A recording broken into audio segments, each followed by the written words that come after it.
vous entrez dans un bus, vous allez quelque part, et vous savez que le trajet est à un tel prix, et qu'on vous fixe cher, revendiquez. Ne payez pas, appelez la police, faites arrêter ces receveurs et ces chauffeurs pour qu'ils puissent subir la loi. Nous devons agir maintenant en toute responsabilité en tant que citoyens congolais. Nous ne devons plus accepter des bêtises. Si vous constatez, prenez-vous en charge. Parce que trop, c'est trop. Comment vous vous imaginez que des petits trajets sont surtaxés cher? Excellence Jean-Pierre Bemba, prière de réguler votre secteur. Vous avez encore beaucoup de choses à faire. Vous avez encore beaucoup de choses à faire. Tracez une politique claire pour éradiquer, identifier le gros problème. Construisez une politique claire pour résoudre ce problème. Réellement résoudre ce problème. C'est ça en fait. Quand vous êtes chef et que vous êtes élu, et vous êtes nommé plutôt, la première des choses, c'est que vous identifiez le problème majeur de votre secteur. Et vous proposez des pistes de solutions à 100 jours pour permettre à ce que la population puisse être soulagée.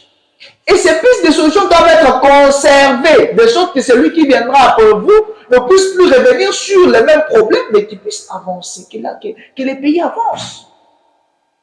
Aujourd'hui, tout receveur donne les prix qu'il veut en route. C'est compliqué.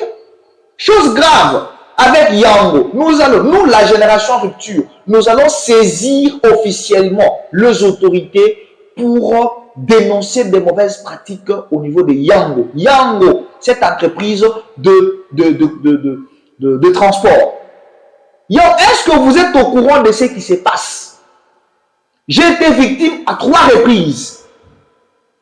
Plusieurs personnes de mon entourage ont été victimes. Nous avons de preuves que lorsque vous appelez un chauffeur Yango, il vient, il vous dit les trajets, si vous tapez dans la... Parce qu'ils ont une application.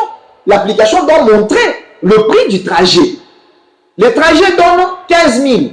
Il regarde et dit, de ma campagne jusqu'à Liberté 15 000, mais c'est l'application, votre application qui a donné. Ok, je vais payer.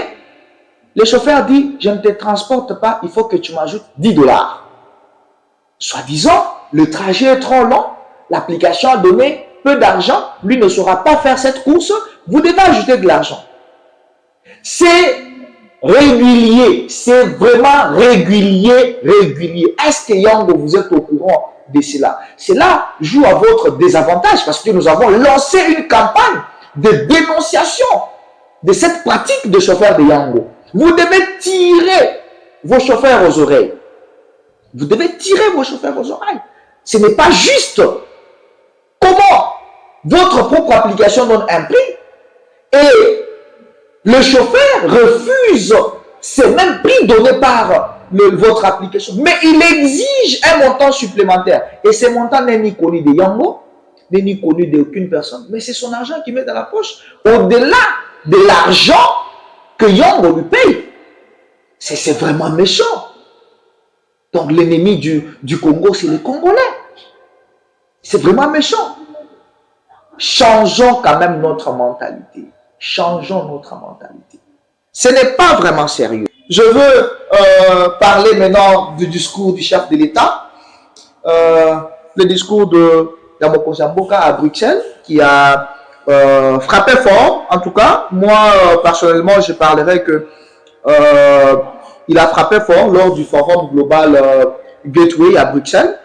Il a demandé, en fait, à Paul Kagame, ou il a tendu la main à Paul Kagame pour faire ce qu'on appelle une paix des braves. Une paix des braves, tout en demandant, en fait, un partenariat pour la stabilité du Grand Lac, mais aussi en prenant à témoin toute la communauté internationale, toutes les parties. Ça veut dire que Tshisekedi n'est pas ton ami, si je peux l'appeler comme ça.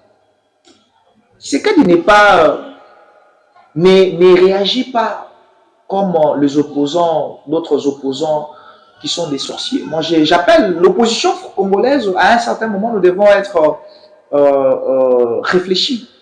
Nous devons être réfléchis. l'opposant, son rôle, ce n'est pas de contredire même de bonnes actions. Mais d'après tout, moi j'ai toujours dit, si Tshisekedi échoue, c'est le peuple congolais qui perd. Si Tshisekedi gagne, c'est notre peuple congolais qui gagne. Nous nous battons pour quel motif? Pour le motif personnel, pour les intérêts personnels, ou nous nous battons pour le bien-être de la population. Mais s'il y a au moins la Mboka, Tshisekedi qui est là en train d'œuvrer pour le bien-être du peuple congolais, nous, en tant que leaders, qu'on soit de l'opposition, qu'on soit de la majorité, on doit les soutenir dans de bonnes actions et dénoncer des mauvaises pratiques. Tout n'est pas critiquable quand même. Tout n'est pas critiquable. Je ne suis pas d'accord avec tout ce que le pouvoir